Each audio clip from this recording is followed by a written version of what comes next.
지난 시간에 그 베드로 전서에는 고난이라는 굵은 물줄기가 바탕에 흐른다고 말씀을 드렸는데, 오늘 우리가 함께 읽은 4장 12절부터 19절은 고난의 메시지가 절정에 이르는 부분입니다.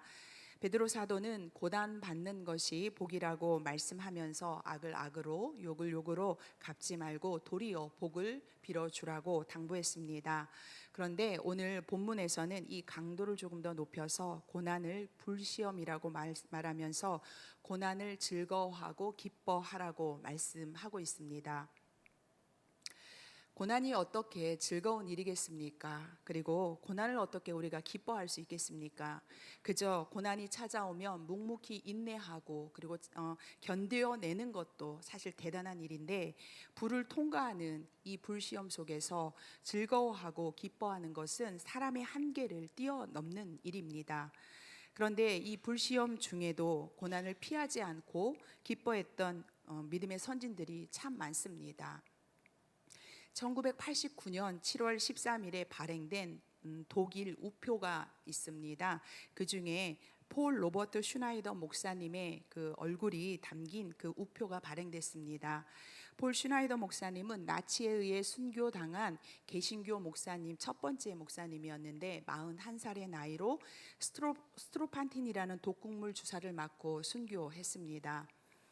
이 슈나이더 목사님은 히틀러 동맹의 한 소년의 장례식을 집례하게 되었는데요. 이 장례식 설교를 마치자 그 지역의 대표자가 이 소년의 무덤 앞으로 나와서, 자, 여러분, 이제 이 소년은 하늘나라 히틀러 특공대에 속하게 되었습니다 하면서 축하한다라는 그런 말을 했습니다. 이때 이 폴 슈나이더 목사님이 이곳은 교회의 장례식이지 히틀러와는 상관이 없다고 말하고, 하늘에는 히틀러 특공대라는 것은 없습니다 라고 그렇게 반박했습니다. 그 이후부터 이 폴 슈나이더 목사님은 히틀러를 지지하는 그 민족 사회주의적 독일 그리스도인들을 대상으로 그들이 잘못됐다라는 그런 배격하는 설교를 했고, 마침내 국가에 대항하는 선동자라는 죄명으로 감옥에 투옥됐습니다. 폴 슈나이더 목사님 이외에도 복음을 위해서 그리고 믿음을 지키다 고난 속에서 죽어간 수많은 믿음의 선진들로 인해서 우리는 오늘 기독교라는 이 복음을 우리가 전해 받았습니다. 기독교는 박해 속에서 오히려 복음의 꽃을 피워왔습니다. 오늘 우리가 다가올 고난에 대해서 격려하고 있는 베드로의 말씀 속에서 무엇이 이렇게 그리스도인으로 하여금 견디게 하고 또 웃게 하는지 오늘 말씀을 나눌 것입니다. 사도 베드로는 믿는 자에게 고난이 오는 것을 오늘 본문에 보면 이상하게 여기지 말라고 말하고 있습니다. 하지만 예수 그리스도가 부활하셔서 어둠의 권세를 이기고 승리하셨다면 왜 예수를 따르는 사람들이 믿지 않는 사람들에게 조롱을 받아야 되고 박해를 받아야 하는 걸까 의문이 들 수 있습니다.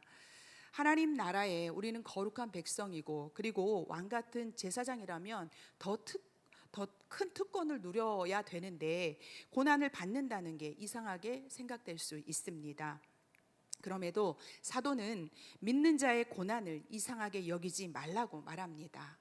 혹시라도 이 고난을, 이 편지를 받고 있는 당시의 초대교회 성도들이 참 내가 예수 잘 믿고 있는데, 내가 하나님을, 예수님을 이렇게 사랑하는데 이렇게 고난이, 심한 고난을 내가 계속 받아야 하는가라는 이 고난을 이상하게 여길지 모를 성도들을 향해서 정말 마음을 담아서 사랑하는 자들아 라고 부르면서 성도에게 다가오는 고난에 대해서 오늘 본문을 통해서 설명하고 있습니다.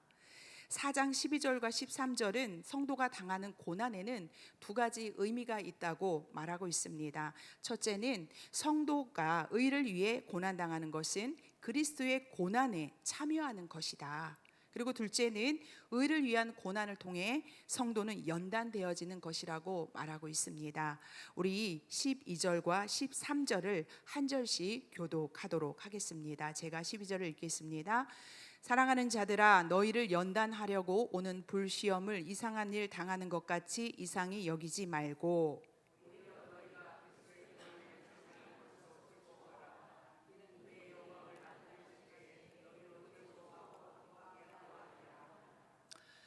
의인이 왜 고난을 당해야 하는가? 이것이 이상한 일이 아니고 당연한 것이라고 하는 이 의문을 푸는 열쇠는 바로 그리스도의 고난에서 찾아야 합니다. 우리는 그리스도의 고난이 누구를 위한 고난인지 우리는 다 알고 있습니다. 그리스도의 고난은 죄인인 우리를 위한, 바로 나를 위한 고난입니다. 그렇기 때문에 나를 위한 이 고난 받으신 그 이름을 위하여 오늘은 우리가 그 고난 당하신 그 고난에 동참하는 것은 이상한 일이 아닙니다. 하나님의 아들 예수 그리스도가 나를 위해 고난 받는 것은 당연하고, 그리고 그 은혜를 입은 내가 오늘 이 땅을 살아가면서 고난받는 일은 이상한 일이 될 수 없습니다. 또한 예수 그리스도께서 죽음의 고난 이후 부활의 영광과 하늘 보좌 우편에 앉는 그 영광을 누리고 계심에 대해서 우리는 기뻐합니다. 왜냐하면 그 그리스도의 부활의 영광과 그리고 하늘 보좌의 영광이 바로 우리의 영광이 될 것이기 때문입니다.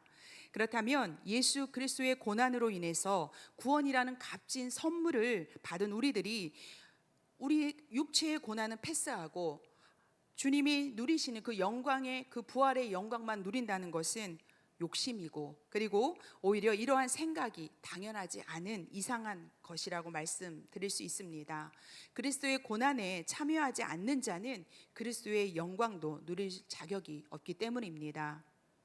우리 주님이 이 영광의 자리에 앉으시기까지는 고난의 자리를 통과하셨습니다. 우리도 마찬가지로 그리스도와 함께 영광에 참여하기 위해서 그리스도의 고난에 참여하는 자가 되어야 합니다.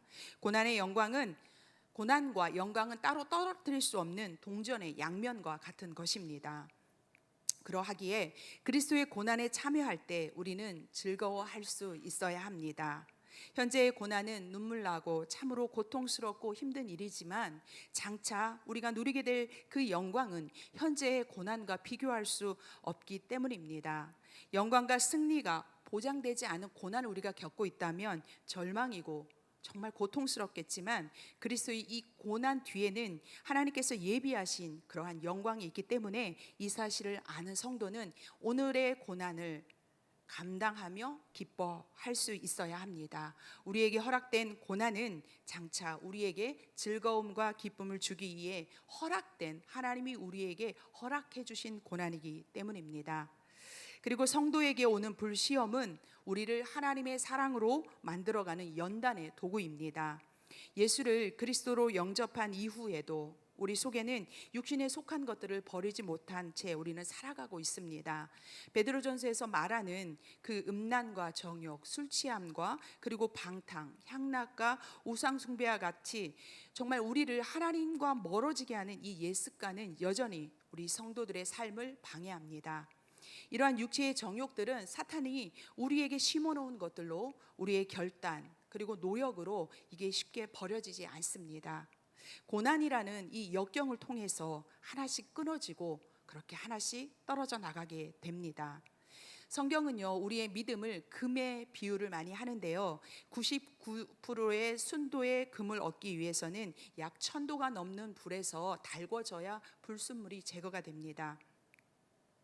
마찬가지로 우리의 믿음도 고난이라는 이 불로 연단할 때에 육체의 정욕이라는 이 불순물이 제거가 되고 하나님을 향한 신실한 믿음의 사람이 되는 것입니다.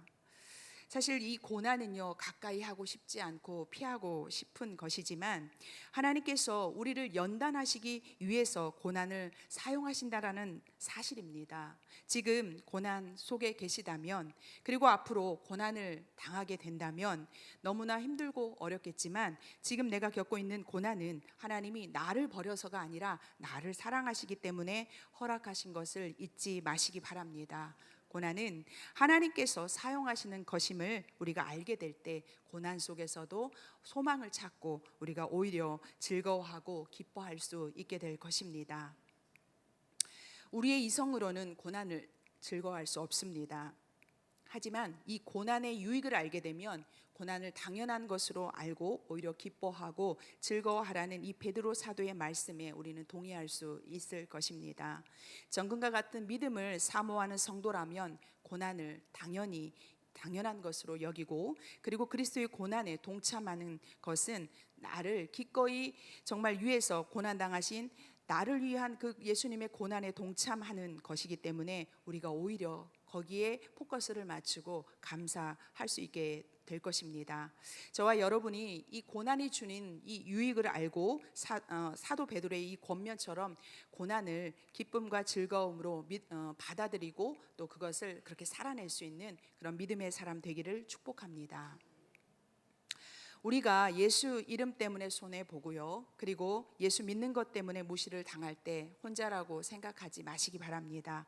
그때야말로 성령께서 우리와 함께 하시는 순간입니다. 우리의 하나님은 우리를 그렇게 홀로 버려두는 분이 아니십니다. 하나님이요, 당신의 이름 때문에 고통당하고 고난당하고 있는 그 자녀를 나 몰라라 하실 그럴 분이 아니십니다. 14절에 보면 너희가 그리스도의 이름으로 치욕을 당하면 복 있는 자로다. 영광의 영 곧 하나님의 영이 너희에 계심이라 라고 말씀하셨어요. 우리에게 이렇게 약속하고 계세요. 너희가 고난받을 때 그 위에 하나님의 영이 함께 할 것이다 라고 약속하고 있는 것입니다. 고난을 기뻐하는 이유로 13절을 보면 13절에는 장차 임할 재림의 때에 누리게 될 영광이에요. 13절은 미래에 우리가 누리게 될 영광이라면 14절은 고난당하는 현재 성령께서 우리와 함께하는 임재의 은혜를, 현재의 은혜를 말씀하고 있습니다.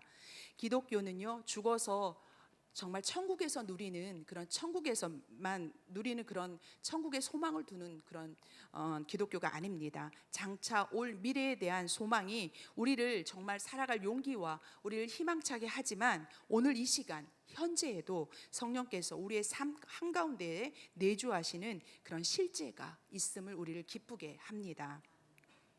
야고보서 1장 12절에 보면 시험을 참는 자는 복이 있나니 이는 시련을 견디어낸 자가 주께서 자기를 사랑하는 자들에게 약속하신 생명의 면류관을 얻을 것이기 때문이라고 말씀하고 있습니다. 하나님은 이 고난을 당하는 현장에 성령을 보내주시고요, 그래서 우리를 지켜 보호하시는 분이시고 또한 그 시련을 이겨낸 자에게 상 주시는 분이심을 우리는 잊지 마시기 바랍니다.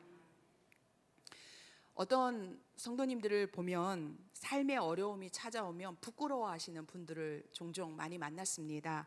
자신의 내가 신앙생활 잘못해서 나한테 이런 어려움이 찾아왔나? 나한테 고난이 찾아왔나? 그렇게 생각하면서 혼자서 쉬쉬하고 소가리를 하시는 그런 분들을 보았습니다. 그런데요, 일평생 살면서 고난을 겪지 않은 사람은 한 사람도 없습니다. 고난 없는 인생이 우리 가운데 어디에 있겠습니까? 고난은 하나님이 우리를 성장시키기 위해서 그리고 성숙시키기 위한 그런 마디와도 같은 것입니다. 성도님도 대나무 보시면 쭉쭉 하늘 향해서 뻗고 있지요. 길게 쭉 뻗은 대나무에는 마디가 있습니다. 이 마디는요, 성장을 멈춘 결과라고 합니다. 성장을 멈추고 기다리면서 힘을 모으는 것입니다. 이때 생기는 울퉁불퉁한 이 마디는 보기에는 별로 좋지 않지만 이 대나무가요, 휘지 않게 그리고 곧게 성장하도록 해줍니다. 이 대나무의 원리를 이용해서 만든 게 드럼통이에요. 여러분 그 드럼통 아시죠?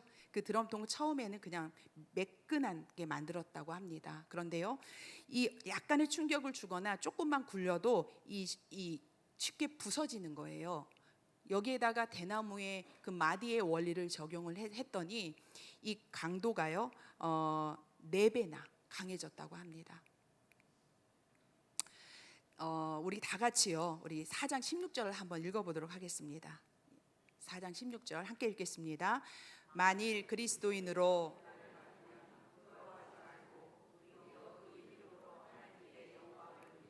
아멘. 고난은 우리를 하나님의 사람으로 성숙시키는 그런 마디와 같은 것입니다. 결코 고난이 부끄러운 것이 아닙니다. 그리스도인으로 고난을 겪고 있다면 부끄러워하지 말고 도리어 하나님께 감사하며 영광 돌리시기 바랍니다. 하나님, 부족한 저를 잊지 않으시고 이렇게 연단해 주시니 감사합니다. 하나님, 그런데 제가 너무 연약하니까 제가 이 고난과 이 연단을 잘 견딜 수 있도록 주님 힘 주십시오 하고 기도하고 찬양하면서 도리어의 믿음으로 하나님 앞에 영광 돌리시기 바랍니다. 바울과 실라가요 2차 전도 여행을 갔습니다. 그 빌립보에서 전도할 때 일인데 이 점치는 여종이 있었는데 이 바울이 이 여종의 귀신을 내쫓아냈어요. 그러자 자신의 수익이 이제 없어지게 된 이 여종의 주인들이 이 바울과 실라를 고발합니다. 그래서 매를 엄청나게 맞고요. 그리고 감옥에 들어가게 되었습니다. 분명히 성령의 음성을 듣고요. 마케도냐로 발길을 옮긴 거예요. 그런데 첫성 들어가자마자 그 빌립보에서 정말 매맞고 감옥에 갇히는 신세가 되었습니다. 실망할 수 있었습니다. 그리고 낙심할 수 있었습니다. 그러나 바울과 실라는 매를 맞아서 망가진 그 몸으로 하나님을 찬양했습니다. 비록 육체는 가혹한 매로 찢겨졌을지라도 그들의 영혼은 고난을 통해서 더 맑아지고 그리고 더 단단해지고 더 간절해졌던 것입니다. 고난 앞에서 하나님께 영광을 돌린 사람이 또 있습니다. 여러분 다윗 아시죠? 잘 아시죠? 다윗이요 자신을 쫓는 사울 왕을 피해서 적군과 같은 그 블레셋 땅으로 도망을 갔습니다. 거기서 망명을 하다가 자신의 어떤 정체가 들통이 나자 정말 미친 척하면서 다시 유다 광야로 도망을 또 나왔습니다. 그 유다 광야에 도망가서 지은 시가 시편 34편입니다. 아무런 잘못이 없음에도 쫓겨다녀야 했던 그 다윗이요 자신이 당하는 고난 앞에서 이렇게 하나님을 찬양했습니다. 제가 시편 34편 1절에서 3절을 읽어드리겠습니다. 내가 여호와를 항상 송축하며 내 입술로 항상 주를 찬양하리이다. 내 영혼이 여호와를 자랑하리니 곤고한 자들이 이를 듣고 기뻐하리로다. 나와 함께 여호와를 강대하시다 하며 함께 그의 이름을 높이세. 아멘. 그리스도인이라는 이름 때문에 고난받게 된다면 우리는 부끄러워하지 말고 도리어 하나님께 영광을 돌리는 저와 여러분 되기를 바랍니다. 바울과 실라처럼 그리고 다윗처럼 고난 중에 함께 하시는 하나님을 바라보고 그 하나님을 찬양하고 또한 고난 후에 누리게 될 영광을 바라보며 찬양하시기 바랍니다. 하나님은 살아계시고 그리고 영광 받으시기에 합당하신 분이기 때문입니다. 이제 4장 17절을 보실 텐데요. 이 베드로는 이미 1장 7절에서 우리의 믿음은 불로 연단한 금보다도 더 귀하다라고 말씀했고요. 그리고 2장 5절에서는 우리가 산돌이신 예수처럼 신령한 집이라고, 성도는 신령한 집이라고 말했습니다. 4장 17절을 보면 하나님의 집에서 심판을 시작할 때가 되었다 이렇게 말하고 있는데요. 이것은 하나님의 성전인 성도에게 허락하신 이 연단이 이미 시작된 심판이라고 말하는 것입니다. 믿는 자나 믿지 않는 자 다 심판을 받게 돼 있습니다. 그런데요, 이 믿는 자의 심판은 그리스도인으로서 겪고 있는 고난 속에서 지금 우리가 이루어지는 게 이게 심판이라는 거예요. 그리고 믿지 않는 자의 심판은 그리스도의 재림 때에 정말 맹렬히 타오르는 불꽃 속에서 이루어지는 것입니다. 결국 우리는 다 심판을 받지만 우리는 지금 살아내는 이 고난 속에서 이 심판을 겪어내므로 우리는 예수님 재림하실 때 우리는 그때 심판받지 않습니다. 그러나 믿지 않는 자는 그때 심판받는 것입니다. 사랑하는 성도 여러분, 불시험의 목적과 우리가 지금 당하는 이 불시험의 목적과 마지막 심판 때에 믿지 않는 자들에게 임하는 불심판의 목적은 다릅니다. 성도에게 임하는 불시험은 우리를 깨끗게 하셔서 장차 올 진노에서 우리를 건지시는 하나님의 사랑의 징표입니다.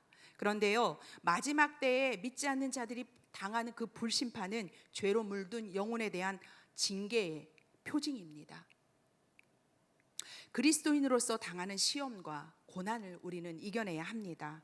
불신자들이 겪어내야 될 진노는 지금 성도들의 고난보다 더 크고 엄청난 그런 심판이기 때문에 그렇습니다.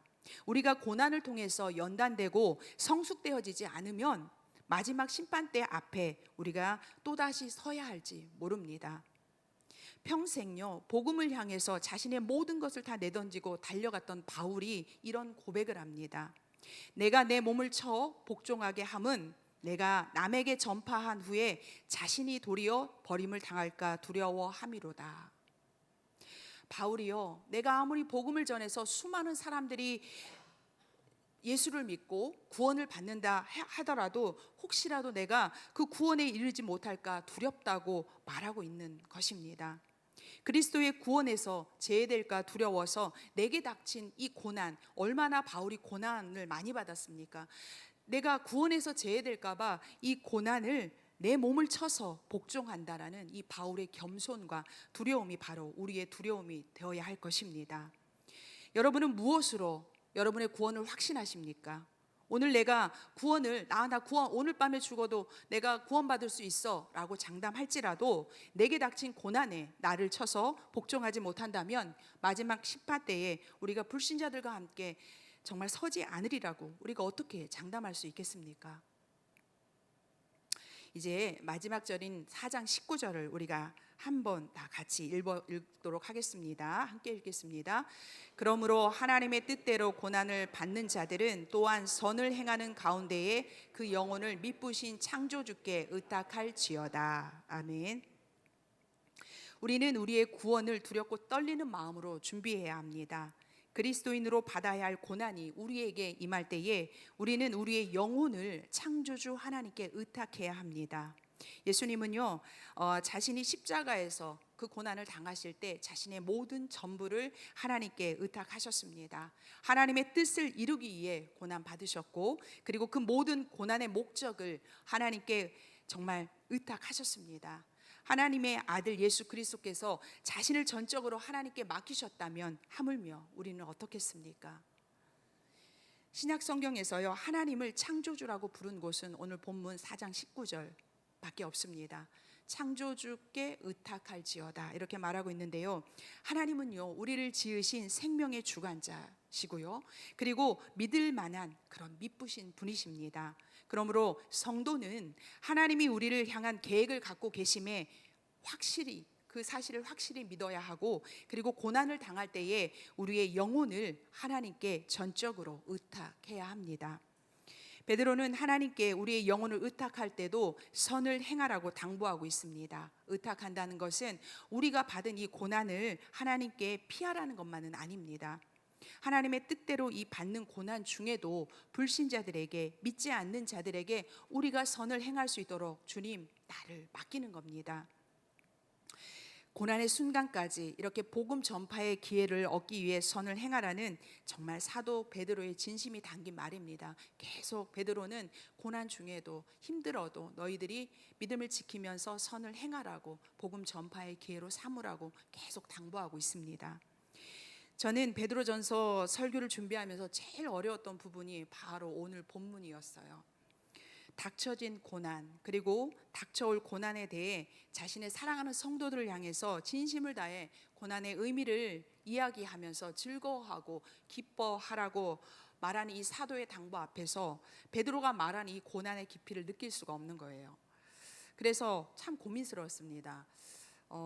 박해의 시대에 우리는 살고 있지 않잖아요. 그들이 그 정말 박해 현장에서 당하는 이 그 생명을 걸어야 할 이 고난의 깊이를 느끼는 게 정말 어려웠고, 그렇다면 하나님의 뜻대로 받는 고난, 의를 위한 고난을 현 시대에 우리는 어떻게 적용해야 할까? 이게 문제였습니다. 많은 생각을 했지만 오랜 고민 끝에 이 고난의 종류가 다르잖아요. 1세기에 살았던 초대교회 성도들이 당한 그 고난과 현재 우리가 살아가는 이 고난의 종류가 다른데, 그렇기 때문에 그 고난을 오늘의 고난에 적용하는 건 너무 어렵겠구나라는 생각을 했고, 그리고 오늘 내 삶에 적용하기 위해서 정말 깊은 그 고난의 의미를 축소시켜서는 안 된다라는 그런 생각을 했습니다. 적용을 위한 어떤 의미를 축소시켜서는 안 되겠구나라고 생각했습니다. 많은 사람들이 박해 없는 신앙생활을 하고 있잖아요. 특히 목회자인 저는 설교를 하면서 더 느끼는 게, 어쩌면 하나님 주시는 이 말씀, 성도들을 향해서 주셨던 그 말씀과 목회자 삶이 정말 더 벌어지는 것 같은 그런 안타까움이, 그래서 공감하고 깊이 들어갈 수 없구나라는 것을 설교를 하면서 정말 많이 느끼게 됩니다. 하지만 우리는 현 시대는 정말 많은 사람들이 박해 없는 신앙생활을 하고 있어요. 하지만 우리 중에는 예수를 믿는다는 이유로 가족과 직장에서 정서적인 박해를 당하는 분이 있다는 것입니다. 그리스도인이라는 이름으로 당하는 불이익을 겪는 성도들에게는 베드로전서의 이 고난은 이미 시작된 것입니다. 그리고 종교의 자유가 보장되지 않은 나라에서는 그리스도인이라는 이 명목 하에 이것 때문에 그리스도의 고난에 동참하고 있는 믿음의 성도들이 지금도 있다는 사실입니다. 북한 땅에 있는 우리의 동포가 그래요. 그리고 사회주의 국가인 중국의 지하 교회에서의 성도들이 그렇습니다. 그리고 중동의 이슬람 문화권에서는 지금도 예수 이름 때문에 커다란 고난이 임하고 있음을 생각할 때 이 베드로전서의 말씀은 살아있고 힘있는 말씀이라는 것입니다. 또한 평안의 때를 우리는 지금 평안의 때를 살고 있습니다. 하지만 우리들에게도 그리스도인이라는 명목으로 고난의 때가 언제라도 임할 수 있다라는 사실을 우리는 잊어서는 안 됩니다. 서두에 말씀드렸던 그 폴 슈나이더 목사님 이야기를 이어가겠습니다. 그 폴 슈나이더 목사님이 감옥에 있을 때 히틀러의 49번째 생일을 맞았다고 합니다. 그때가 1938년 4월 20일이었는데 나치가요, 이 히틀러의 생일을 축하하기 위해서 모든 죄수들에게 모자를 벗고 나치 깃발에 경의를 표하라고 명령했습니다. 그때 오직 딱 한 사람, 그 수용소에 있는 딱 한 사람이 모자를 벗지 않고 고개를 숙이지 않았는데 바로 폴 슈나이더 목사님이었습니다. 그러자 그 폴 슈나이더 목사님을 데리고 가서요, 소채찍으로 된 것으로 매를 때려가지고 독방에 가뒀습니다. 계속 독방에 가뒀는데 어느 주일 아침에 이 폴 슈나이더 목사님이 작은 독방인데 거기 조그만 창문을 통해서 이렇게 말씀을 외쳤습니다. 예수 그리스도는 우리를 구원하시기 위해 세상에 오셨고 그분을 믿으면 우리는 천국에 속한 자들이기 때문에 인간이 행하는 것을 두려워할 필요가 없습니다. 우리가 믿음으로 예수 그리스도 안에 거하면 부활에 참여하게 될 것이므로 예수 그리스도를 영접하십시오. 하나님이 여러분을 그의 자녀로 받아주실 것입니다. 폴 슈나이더 목사님은 또 곧바로 또 군인들에게 잡혀가서요, 또 가혹한 매를 맞고 또 독방에 갇혔습니다. 하지만 기회가 될 때마다 그 하나님의 말씀을 전하는 일을 멈추지 않았습니다. 이 폴 슈나이더 목사님이 이 가혹한 고난 속에서도 하나님의 말씀을 멈추지 않았던 이유를 누군가는 지옥 같은 이곳에서 하나님의 말씀을 선포해야 할 것 같은 그 사명감을 느꼈기 때문이라고 말했습니다. 결국 41살의 나이에 의사가 투여한 독극물에 의해서 순교당했습니다. 폴 슈나이더 목사의 이 순교가 알려지게 되면서 당시 영국에 머물고 있던 디트리히 본 회퍼 목사님이 이 소식을 들었습니다. 이 본 회퍼 목사님이 이제 자신의 조국이 독일이거든요. 그런데 영국에 머물러 있었는데 이 소식을 듣고 자신도 이제 다시 자기의 조국인 독일로 돌아옵니다. 그래서 계속 나치에게 저항하다가 이 제2차 세계대전 종전하기 한 달을 앞둔 1945년 4월 9일에 교수형에 당해서 순교당하게 됩니다. 오늘 찬양팀이 마지막 곡으로 부른 선한 능력이라는 찬양은 이 본 해퍼 목사님이 1944년, 45년에 순교했는데요. 44년 마지막 성탄절을 맞이해서 자신의 약혼녀에게 쓴 편지 내용입니다. 그의 마지막 편지 시에 이 독일 교회 음악가가 작곡가가 곡을 붙여서 만든 찬양곡입니다. 목숨을 잃을 것을 알면서도 하나님의 선한 능력으로 보호받고 있음을 감사했고요. 그리고 비록 자신은 죽겠지만 앞으로 일어날 일들을 믿음으로 기대한다라는 이 보네포 목사님의 간절한 기도입니다. 사랑하는 성도 여러분, 무엇이 성도로 하여금 이 고난을 두려워하지 않고 부끄러워하지도 않으면서 도리어 하나님께 영광을 돌리게 하는 걸까요? 그것은 바로 우리 주 예수 그리스도의 십자가 고난 때문에 가능한 일입니다. 죄인인 우리를 위하여서 죽음의 고난을 대신 당하신 이 예수 그리스도 때문에 수많은 성도들이 자신의 생명을 내놓으면서도 기뻐하며 그 순교의 현장에서 정말 순교의 현장을 걸어갈 수 있었던 것입니다. 여기 있는 우리도 그리스도인이라는 이름으로 당하는 고난을 기꺼이 감당할 수 있어야 합니다. 나에게 닥쳐진 고난을 감당하는 것은 바로 예수 그리스도의 고난에 우리가 동참하고 참여하는 그런 영광을 얻는 것이기 때문에 두려워하지 않고 그리스도인이라는 이름으로 겪는 고난을 통해서 우리는 순결한 그리스도의 신부가 되어지는 것이기 때문에 우리는 도리어 하나님께 영광을 돌릴 수 있어야 합니다. 이 시간 우리 선한 능력이라는 능력으로라는 찬양을 다 같이 부른 후에 세 가지 기도 제목을 가지고 기도하도록 하겠습니다. 오늘 이 시간 그리스도의 고난을 믿음으로 이겨내는 믿음의 동역자들을 생각해 주세요. 그리고 우리도 고난의 길을 이 선한 능력으로 이겨내길 소망하면서 우리 찬양하도록 하겠습니다.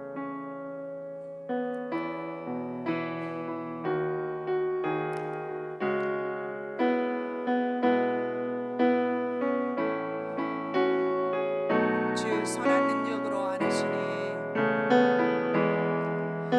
주 선한 능력으로 안으시네.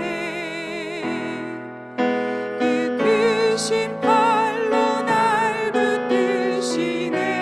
절망 속에도 흔들리지 않고 절망 속에도 흔들리지 않고 사랑하는 주 얼굴 구하리. 선한 능력으로 일어서리. 주만 의지하리. 믿음으로 우리 고대하는 주 오실 그날 영광의 새날을 맞이하리. 이전의 괴로움 날 애워싸고 이전의 괴로움 날 애워싸고 고난의 길을 걷는다 해도 주님께 모두 맡긴 우리 영혼 주님께 모두 맡긴 우리 영혼 끝내 승리의 날을 맞으리. 선한 능력으로 일어서리. 주만 의지하리. 믿음으로 우리 고대하는 주 오실 그날 영광의 새날을 맞이하리. 주님이 마신 고난의 쓴 잔을 주님이 마신 고난의 쓴 잔을 우리도 감사하며 받으리. 우리